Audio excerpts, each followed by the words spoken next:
Muchos en Gaza, y con cierto humor negro, le llaman el despertador israelí, y suele sonar sobre las 7 de la mañana.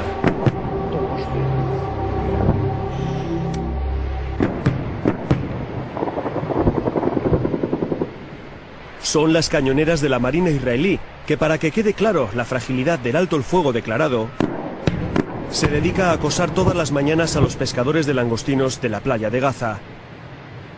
Grabamos estas imágenes desde la ventana del hotel, después de saltar bruscamente de la cama, y entonces entendemos, de repente, por qué nos pareció tan caro el pescado fresco que cenamos la noche anterior. Estas imágenes, cañones contra anzuelos, muestran la verdadera magnitud del bloqueo económico que sufre Gaza.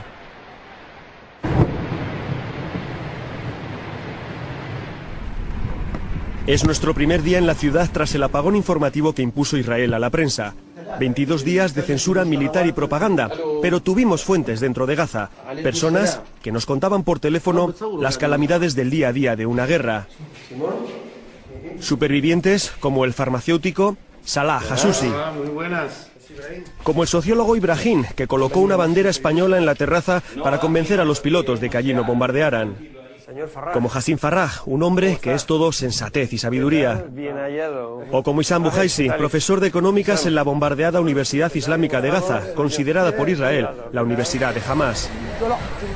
¿Esto es la reserva ideológica e intelectual de Hamás? Eso es la mentalidad de ellos. Cuando quieren dañar algo, se inventan algunos argumentos falsos para justificar su ataque injustificable.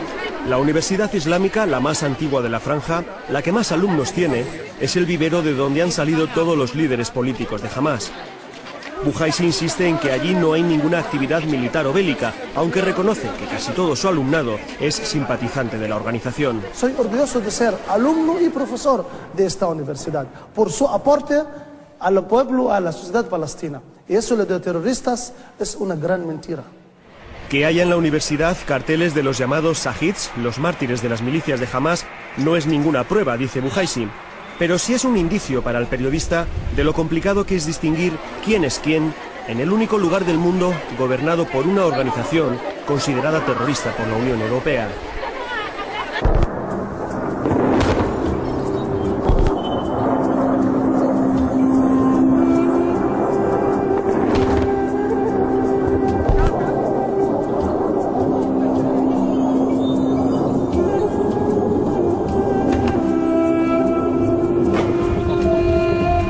Días de bombardeos y operaciones terrestres por parte de Israel han intentado acabar con este gobierno islamista, que sin embargo ha resistido. La demoledora operación de Israel ha dejado a la franja devastada y a Hamás realmente dañada, pero no ha conseguido acabar con la organización. Los golpes de la aviación y la artillería hebrea han arrasado todos los edificios públicos o clandestinos de Hamás y han causado la muerte de cientos de civiles. Pero desde el momento en que Hamás decreta un alto el fuego sin rendirse, para ellos cuenta como victoria. Sin embargo, el gobierno israelí sí considera que Hamás ha sido derrotada. Algunos medios de comunicación incluso han echado números: 1.300 palestinos muertos por 13 israelíes fallecidos. Es decir, la vida de un israelí cuesta 100 palestinos. Nuestra posición es clara. Con Hamás no negociamos. Hamás es una organización terrorista. A pesar de que Hamás ganó democráticamente las elecciones, desde nuestro punto de vista, Hamás no tiene ninguna legitimidad, ni como gobierno, ni como autoridad, ni nada por el estilo, mientras continúe en la posición que es no reconocer el Estado de Israel.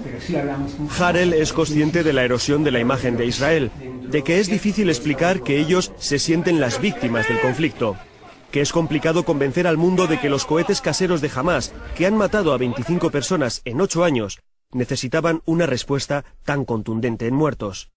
Que, como nos dice el gobernador de la región de Ashkol, lindante con Gaza, no les quedaba otra opción. La Franja de Gaza es un país que tiene gobierno y el gobierno es Hamás, que decidieron en vez de tener árboles y frutas y naranjas, tener misiles. Como pueden ver, Haim, criado en el particular socialismo de los kibbutz agrarios, vive en la insoportable contradicción de todo israelí de izquierdas. No existe socialismo Piensa y se expresa en claves marxistas, pero es incapaz de aplicar esas categorías a sus vecinos, a esas masas palestinas de desheredados, cuya frustración les ha llevado a echarse en brazos de Hamás. Necesito 15 segundos. Haim nos lleva al búnker del kibutz. Desde que suena la alarma por un posible cohete palestino tiene 15 segundos para refugiarse. Acá estamos porque hay todos los días hay misiles. Ahora te voy a mostrar cuántos caen en esta zona. En el mapa nos enseña todos los lugares de su región donde han impactado los misiles. ¿Y lo verde qué es? Nosotros hasta ahora recibimos 207 misiles en esta guerra. En esta zona. En esta zona. Los días de la guerra. No cortarla porque el ejército no te va a censurar. ¿Y los verdes son los lugares donde han caído los misiles? Sí, las zonas. ¿Y lo rojo? Los rojos son donde hay sangre. ¿Donde ha habido heridos? Haim reconoce una cierta mentalidad de bunkerización. Han tenido 3 muertos en 4 años y por ello antepone la seguridad a cualquier otra consideración ideológica. De hecho, acordándose de su formación en psicología, considera que esta guerra es casi pedagogía bélica. No he entendido muy bien lo de Pavlov. ¿Cómo era la teoría? La teoría es muy simple. Da luz, al final va a entender de que la comida está acá. Dale golpes con la guerra, decirles que cada vez que reciben un misil ellos van a recibir una bomba de 1 tonelada, hasta que ellos entiendan que la única que hay es sentarse y hablar. Como ellos optaron por el terrorismo, nosotros nos tenemos que defender, y una parte de esa defensa, lamentablemente, muy lamentablemente, es alguna limitación a los derechos humanos. Dani es un colono israelí que vive en territorio ocupado a los palestinos, a los que considera fantasmas sin alma, como esas estatuas que tiene al lado. Todas estas personas hablan de Gaza, pero ninguno conoce Gaza ni sabe cómo viven allí dentro. Los periodistas israelíes tampoco entran. Contrastar la información no es una obligación en este tema. Cada vez que cae un cohete palestino, las televisiones conectan en directo con el lugar del impacto y aunque no haya heridos reales, se cuentan como víctimas a los atendidos por crisis nerviosas. Los colegas hebreos piensan que si milicianos de Hamás entran en un hotel, aunque haya periodistas extranjeros, el edificio es un objetivo legítimo. Pero sin embargo no les incomoda ni se cuestionan que sus propios soldados duerman en nuestros hoteles cuando vuelven de servir en Gaza. La percepción está bloqueada por estereotipos que llevan a la generalización, a que todos los palestinos de Gaza son de Hamás y por tanto todos los palestinos son terroristas. La teoría de Pavlov es otra cosa, es con los perros. No quiero que entiendan de que hay seres humanos del otro lado, hay seres humanos también de este lado. Si alguien cree de que a la fuerza nosotros vamos a destrozar al Hamás, primero está equivocado. Pero si así fuera, si pudiera... Volvamos a la franja, volvamos a esa playa, a esa primera mañana en Gaza tras 22 días de bombardeos. ¿Por qué disparan a los pescadores? No nos dejan salir ni un centímetro, dice el veterano pescador Fayez Al-Goga. Que no tenemos permiso, como si estuviéramos todavía en guerra, se queja su colega Wahid. La explicación oficial de la Marina es que sospechan que esos pescadores pudieran ser contrabandistas de armas, aunque pocas armas se pueden esconder en estas embarcaciones tan planas en las que se rema de pie.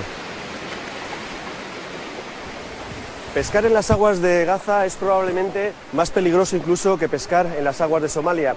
Aquí no hay piratas, pero si estos pescadores se alejan más de 700 metros de la costa, corren el riesgo de ser disparados por las patrulleras israelíes. Estos señores arriesgan su vida para traer el poco pescado que llega a Gaza, a pesar de que toda esta franja tiene 40 kilómetros de costa.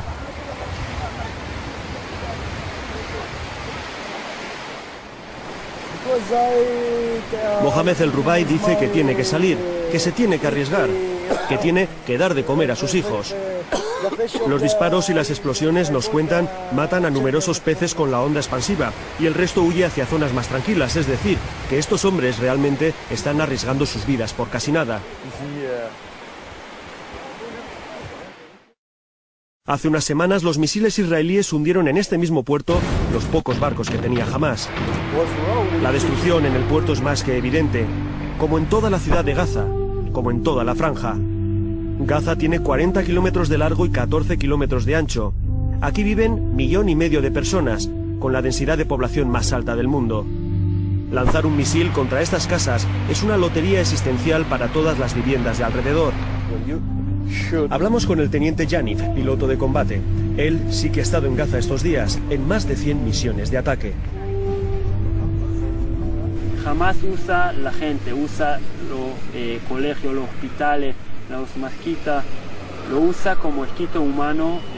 También lo vio en la película y también pueden ver que todo el combate en un lugar civil. Y es muy complicado. Nosotros hacemos todo lo que podemos, todos los esfuerzos para ver que minimizar los heridos, los civiles. Como el piloto, todo Israel piensa que Hamás ha utilizado a la población como escudo humano, y sobre esta afirmación se construye la argumentación exculpatoria sobre los daños colaterales. El recurso de Hamás son los escudos humanos, porque es un grupo terrorista. El recurso de Israel es un ejército bien preparado.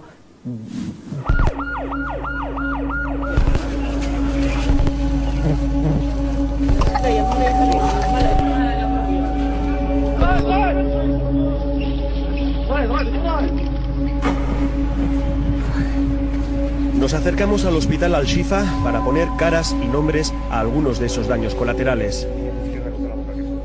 En el pabellón de quemados están algunas de estas víctimas que nunca quisieron ser héroes, ni mártires, ni parte de ninguna estadística. Es un lugar perturbador porque en sus habitaciones se esconden los rostros y los nombres de la injusticia.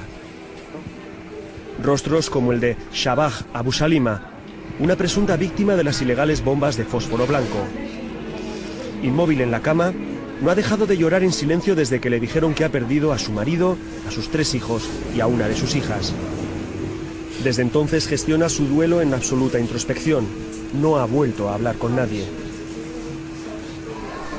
Su médico, el doctor Ali, es rotundo al afirmar que no tienen ninguna prueba de que sean bombas de fósforo, que lo sospechan, pero que no han recibido todavía los análisis que han enviado a laboratorios europeos.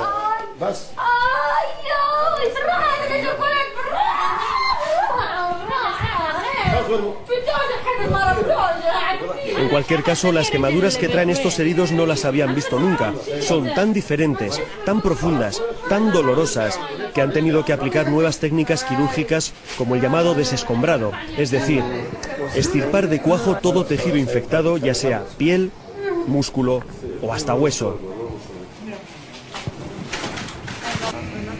Los médicos nos llevan hasta otra niña abrasada por la deflagración de una bomba. Los gritos de Imán son desgarradores. Esta cría estaba en su casa, junto a una comisaría de Hamás, cuando un puñetazo de fuego entró por la ventana. Imán ha sido víctima de las llamadas armas de mortalidad concentrada, utilizadas en zonas densamente pobladas. La explosión mata todo lo que haya a 10 metros alrededor y la onda se detiene en seco. Imán estaba justo a esa distancia. Sus piernas son ahora 2 pústulas sangrantes que la destrozan de dolor en cada cura. Mamá Ahmelini solloza casi sin aire la cría. Mamá, cuídame. Es casi imposible retratar esta escena sin que a los reporteros se nos parta el alma.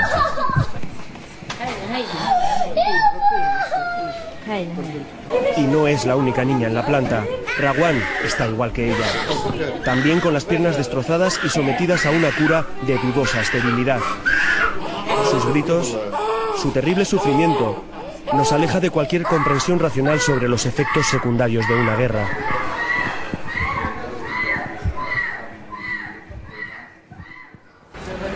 Imán es lo que las frías estadísticas militares llaman un daño colateral. Pero Imán tiene nombre, tiene sonrisa, tiene llanto, tiene una vida marcada a fuego desde su niñez. Y como dice uno de sus doctores, tiene probablemente todo un reservorio de odio para el futuro.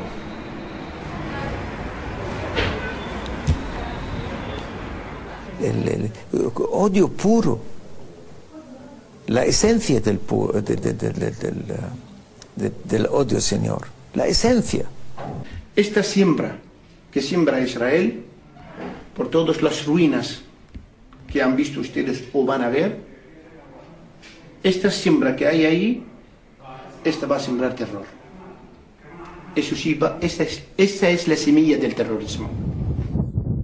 Lo malo de esas semillas del odio es que siempre germinan, y que su crecimiento solo depende de cuál sea el abono, y hay de muchos tipos: rencor, resentimiento, venganza, impotencia. Rencor es lo que siente Mohammed, vestido con las vainas de los disparos hechos por los israelíes desde la ventana de su casa. Resentimiento el de Omar, hecho prisionero el primer día de la guerra y torturado, dice, durante una semana para obligarle a colaborar con Israel. Venganza quiere Saber, que perdió a su hijo mayor durante uno de los bombardeos y tiene al pequeño Ahmad malherido en la cabeza. Impotencia, la que siente todo el barrio tras ver cómo los tanques israelíes atravesaban el cementerio. Maltratar el pasado es una forma de despreciar la historia. Un cementerio es como un archivo histórico, una referencia temporal, porque los muertos guardan la memoria de su desaparición. Nos dicen desde cuándo están enterrados y, como dicen los vecinos, quién vive aquí desde siempre. Estamos en Beit Lahia, al norte de Gaza, uno de los barrios más castigados. De aquí han salido muchos cohetes Qassam dirigidos hacia Israel. Aquí no hay casa sin su marca de metralla, ni vecinos sin su estigma de rabia.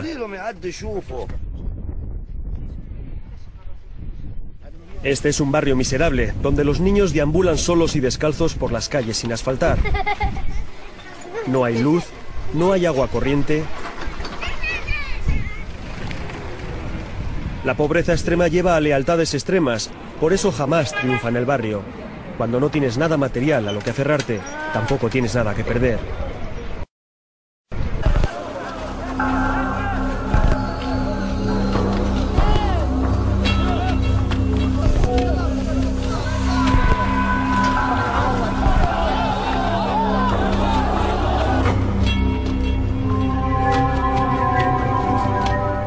Dando un simple paseo por esta ciudad devastada, mirando todos esos edificios machacados, esas dentelladas de metralla salpicando cualquier fachada, uno no deja de pensar que quizás sean más graves las magulladuras morales en la población que los daños en las infraestructuras. El profesor de farmacia Salah Hassusi hizo un estudio entre los niños de Gaza tras la segunda intifada. Hoy está seguro de que los resultados saldrían calcados. El resultado,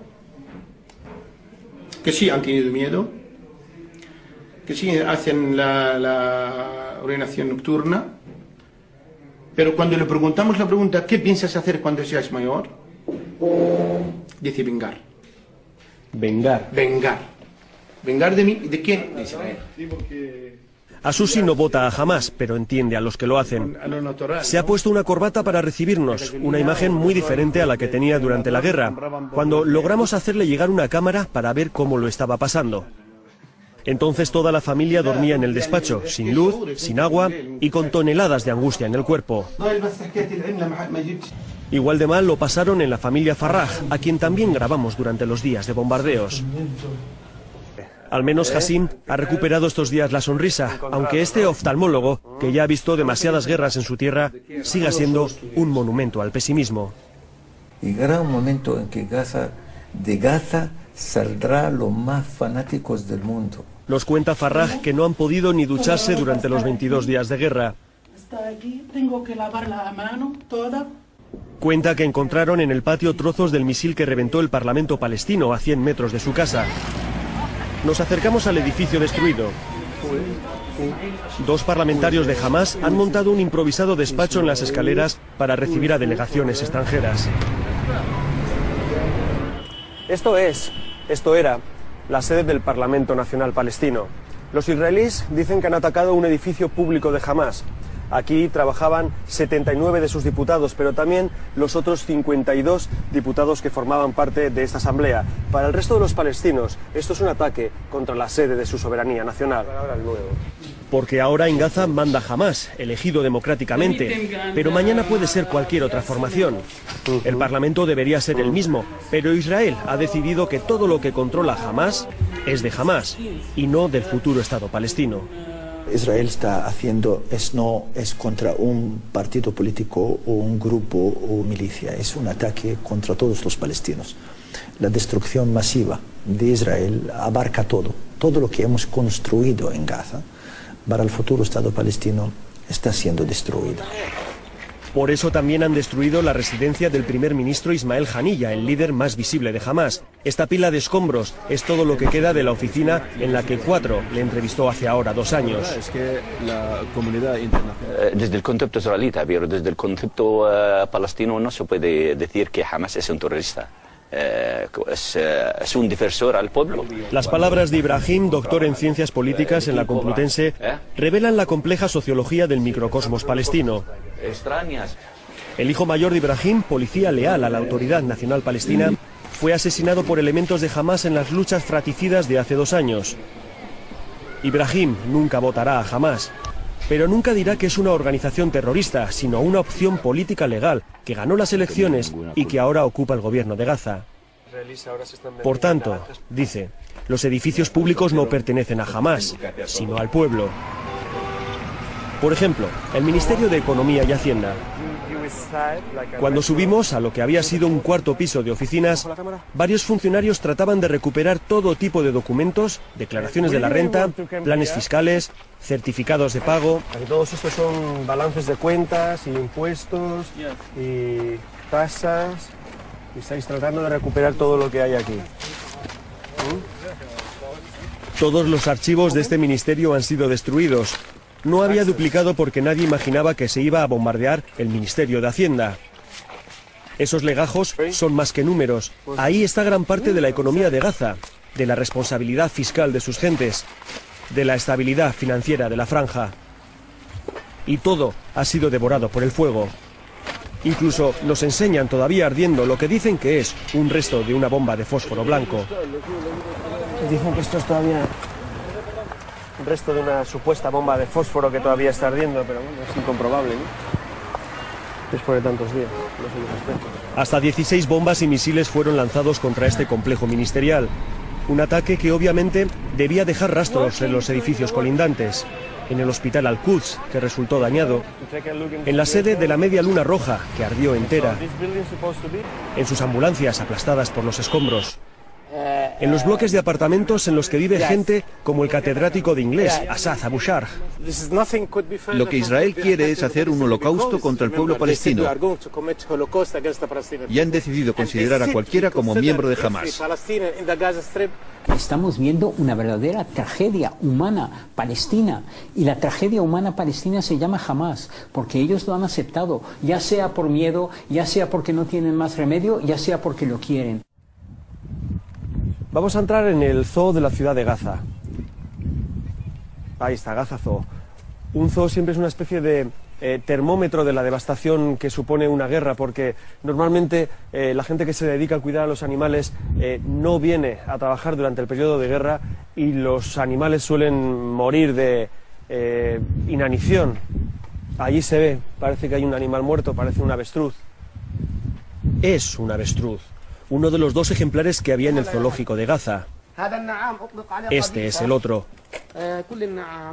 El recinto está situado en una de las rutas elegidas por los tanques israelíes para penetrar en la franja, es decir, quedó en primera línea del frente. Casi todos los animales están muertos, nos dice el director del zoo, el señor Abu Jamil. Las marcas de disparos, los cráteres de los morterazos, las jaulas reventadas o los agujeros de las esquirlas de metralla demuestran que el zoo se convirtió en un campo de batalla. Aquí han caído camellos, caballos, monos, antílopes. Y como cuenta Abu Jamil, esos animales al menos tuvieron suerte de morir rápido, porque el resto falleció de hambre tras 22 días sin comida, o peor aún, se comieron entre ellos. Este pequeño zorro del desierto, agonizante, es el último, el superviviente de los 9 ejemplares de la jaula. Ladra sin fuerza, como si se sintiera culpable de vivir después de haberse comido a los suyos.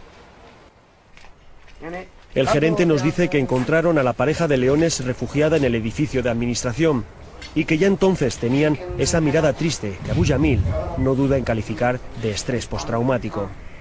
Para ellos yo soy un número. como dicen en árabe, safar ashmal, un cero.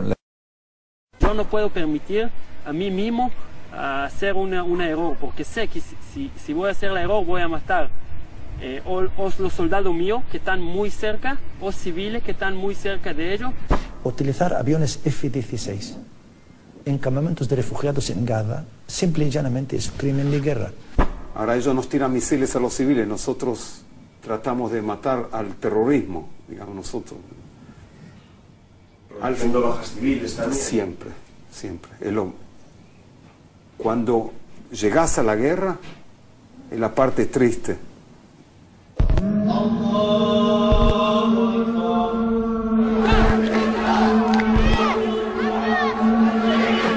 Hay por toda Gaza minaretes destruidos o a medio caer. Más de 30 mezquitas han sido alcanzadas directamente porque, según Israel, contenían armas y explosivos. Estos minaretes semiderruidos son una pequeña metáfora del resultado incierto de esta guerra. Hamás ha recibido un tremendo zarpazo del que tardará en recuperarse, pero no está acabada. Todavía resiste. No han podido con el movimiento islamista. No han acabado con el gobierno de Hamás. No han acabado con los misiles. No han acabado con absolutamente con nada. Antes de esta guerra, pues la gente estaba casi al 60% con Hamás, ahora el 100%. Usted no puede imaginar a la juventud dónde va a lanzar, alistarse para ir a matar. Visitamos las ruinas de la mezquita de Omar. Los F-16 la bombardearon durante 3 días seguidos y después hicieron lo mismo con la casa del imán, el Sheikh Hussein. Preguntar a los israelíes, porque yo no sé nada, se escuda el imán cuando le pregunto si guardaban misiles en el sótano. Al lado de la mezquita hay una guardería, pared con pared. No queda ni un solo vidrio y los trabajos manuales de los críos cuelgan esperando a que las clases se reanuden. La escuela, un proyecto socioeducacional financiado por la Unión Europea, ha sido reventado tanto en su estructura física como en su concepto, porque será difícil desarrollar un proyecto educacional de comprensión y tolerancia en unas aulas bombardeadas. Todos los feligreses de esa mezquita se han trasladado a rezar a un campo de fútbol cercano. Al acabar el rezo se distribuye el último comunicado del ala militar de Hamás, las brigadas Sesedin al-Qassam, en el que declaran su victoria ante el que llaman el cuarto ejército del mundo. Entre la gente encontramos a uno de los diputados más queridos de Hamás, el carismático Atif Odwan, al que todo el mundo quiere felicitar por haber sobrevivido a los misiles israelíes. Nos felicitamos todos porque ha sido un periodo horrible, horroroso.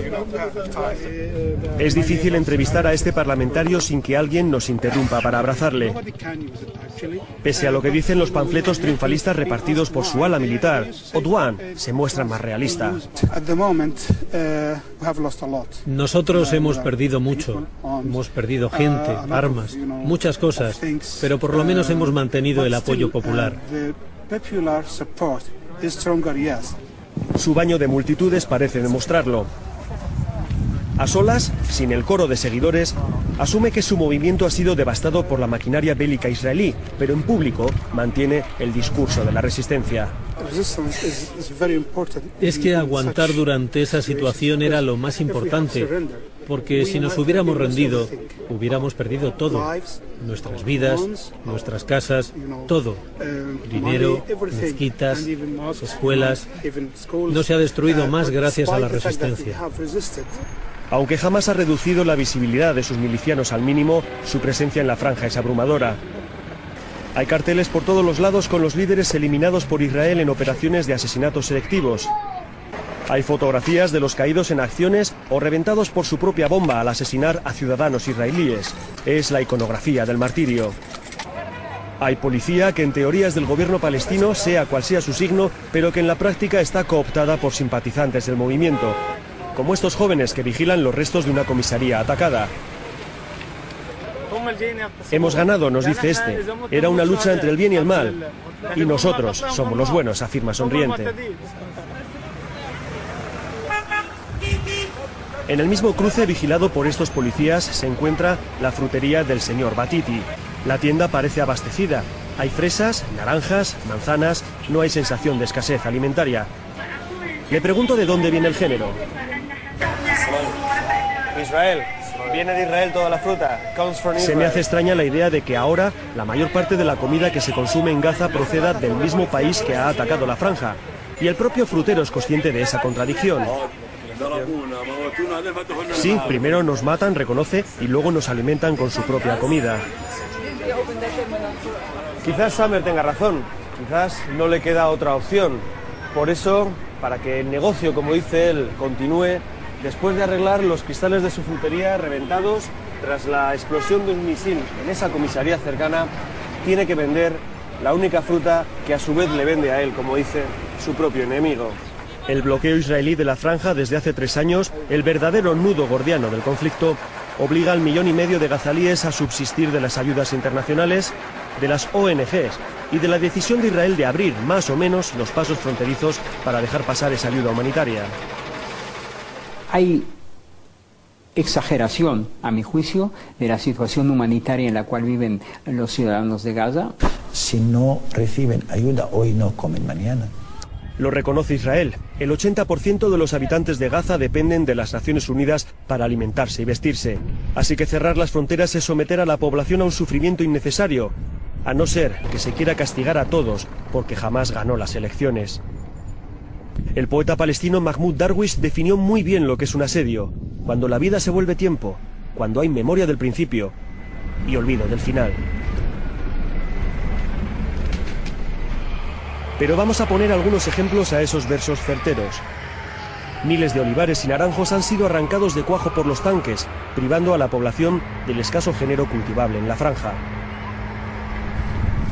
Empresas como la compañía de frutas Otman han reabierto sus puertas para comercializar esas naranjas caídas de los árboles abatidos.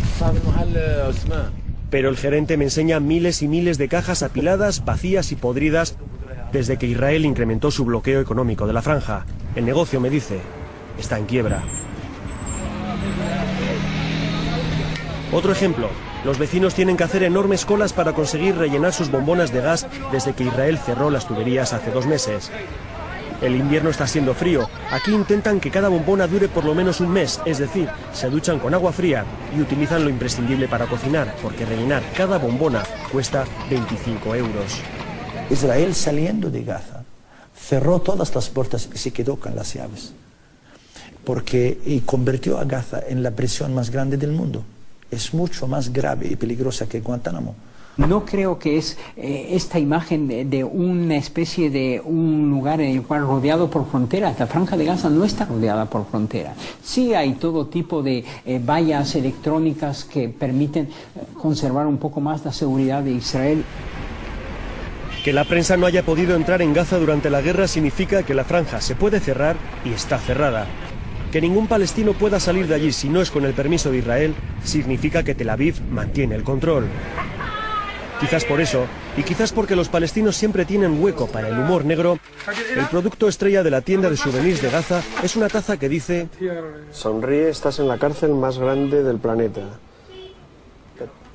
Your store doesn't look at you. This is not funny, this is fact.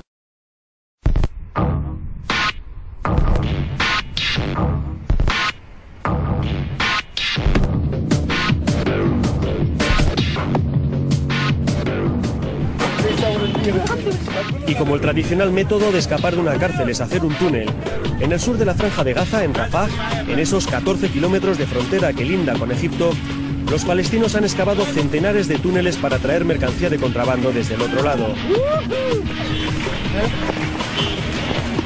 A uno se le queda la boca abierta al ver la magnitud faraónica de este negocio. Estos agujeros, que descienden hasta 30 y 40 metros de profundidad, constan en muchos casos de generadores de luz, rieles para vagonetas y hasta de líneas telefónicas. Por el lado palestino están excavados en varias explanadas a lo largo de la frontera. Por el lado egipcio emergen clandestinamente dentro de domicilios particulares. Desde esta casa destruida por las bombas israelíes, en la que apenas quedan paredes, se puede ver la magnitud de lo que para unos es un simple negocio de contrabando, para otros los corredores a través de los que jamás se abastece de armas, y para muchos otros simplemente son las rutas de la supervivencia. De cada una de estas carpas nace o muere un túnel que comunica Gaza con el otro lado, con Egipto, que está justo ahí a 200 metros al otro lado de ese muro. Esta es la manera que durante 2 años han tenido los palestinos que viven aquí en Gaza de romper el bloqueo israelí. Una de las razones de Israel para hacer esta guerra ha sido destrozar estos túneles por los que, según ellos, llegan las armas destinadas a Hamás. Por eso la aviación israelí ha machacado la zona durante 22 días tratando de acabar con esos varios centenares de túneles. Nos acercamos a algunos de estos agujeros. La mayoría de los que trabajan en su construcción o en su reparación no se deja grabar, por miedo a represalias israelíes o simplemente porque un negocio ilícito de contrabando necesita obligatoriamente de la discreción de los que viven de él. Casi todos estos tipos pertenecen a algunos de los clanes mafiosos que han controlado históricamente los negocios sucios en la franja. Aunque con el bloqueo de Israel, para muchos palestinos se han convertido en heroicos ciudadanos que ayudan a romper el asedio. Por aquí pasa de contrabando y sin pagar impuestos desde gasolina a compresas. Lo mismo llega un cargamento de caramelos que uno de televisores. Estos clanes no le hacen ascos a ningún género y sí, desde la llegada de Hamás han empezado también a traficar con armas. Bien por obligación, para que Hamás no les cierre el túnel, bien por convicción o bien por avaricia, porque los márgenes de beneficio en cuestión de armas son mucho mayores que con las golosinas.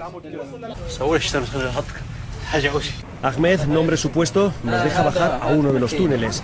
Son 30 metros descendiendo a pulso por los salientes del encofrado. Ahmed me dice que tenga cuidado porque el túnel fue bombardeado y amenaza con derrumbarse.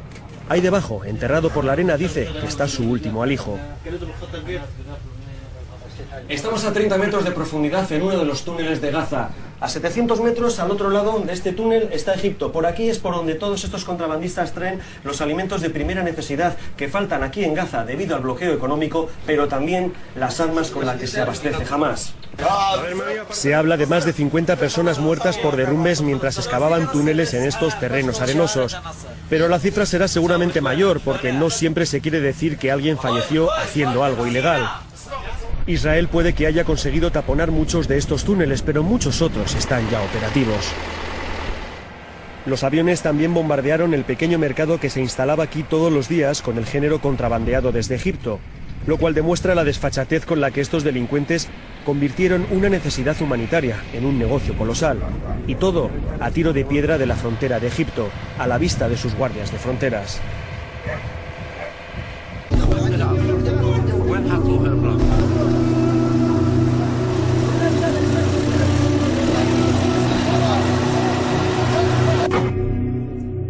Al barrio de Zeitum le llaman en Gaza el barrio mártir, y a la familia de los Samuni, los mártires entre los mártires. Desde que acabó la guerra no han podido terminar ni los funerales ni el duelo. No hay consuelo cuando se ha perdido a 29 miembros de la misma familia. Los soldados llegaron y empezaron a disparar a todo lo que se movía, nos dice Hussan, uno de los miembros del clan.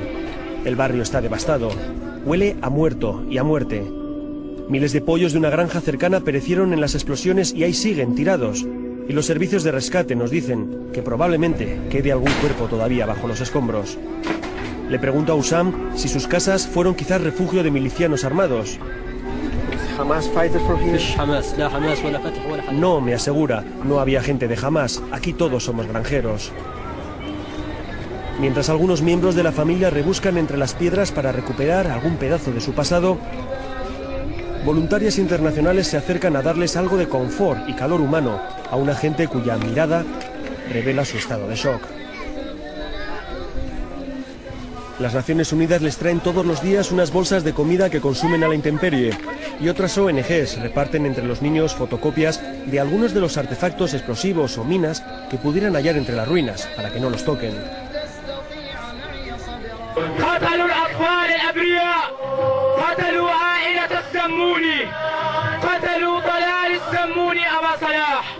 Aunque murieron 10 niños y 10 mujeres, solo las fotos de los 9 varones fallecidos presiden el funeral.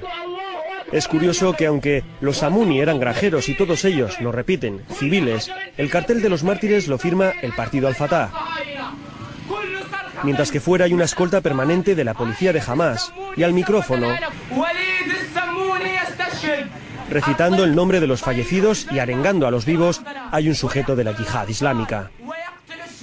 Todos intentando patrimonializar el drama de esta familia que, asumiendo su tragedia casi como una labor patriótica, continúa su duelo entre los escombros mientras haya periodistas que lo quieran retratar. A la entrada de una de las viviendas destrozadas, los ojos de Sinab me gritan que me detenga. Le pregunto qué tal está y me contesta que sigue viva. Sinab, me explican, estaba en la casa atacada por el misil israelí y hasta que la rescataron, convivió varias horas con los cadáveres de su padre, su madre y sus 2 hermanos pequeños. La mirada de Sinab taladra cualquier conciencia. Hasta hace unos días era solo una niña de 12 años. Ahora es un adulto que ha madurado de golpe. Me asegura que tiene ansias de venganza y le contesto si de verdad sabe lo que es la venganza. Sí, me dice sin apartar la vista. Ellos mataron a mis padres y yo ahora quiero matarles a ellos. Sinab me dice que entre en la casa y busque en las paredes. El edificio fue un puesto de retaguardia de los soldados hebreos que lo dejaron lleno de restos de comida y excrementos. Los israelíes levantaron los suelos para extraer arena y fortificar la posición. Y algunos de ellos pintaron las paredes con grafitis en los que se dice «Moriréis todos» o «Podéis correr, pero no podéis esconderos». Cuando salgo me vuelvo a fijar en el silencio y la dignidad de Sinab. Le pregunto quién es su amiga herida y me dice que es su prima Muna. Muna también perdió a sus padres en el mismo ataque. Siento que no tengo vida. No tengo a mi padre. No tengo a mi madre. Y sé que no van a volver a por mí. Siento, me dice con franqueza desoladora, que no tengo nada. Sinab y Muna al-Samuni son 2 supervivientes. 2 niñas que ya saben lo que es el dolor y la injusticia y que difícilmente podrán transmitir a sus hijos una cultura de tolerancia. El odio y el rencor son parte de los bastidores con los que se construye en Gaza un nuevo andamio de resentimiento. Una ruta circular, sin salida, que llevará a un nuevo ciclo de venganzas.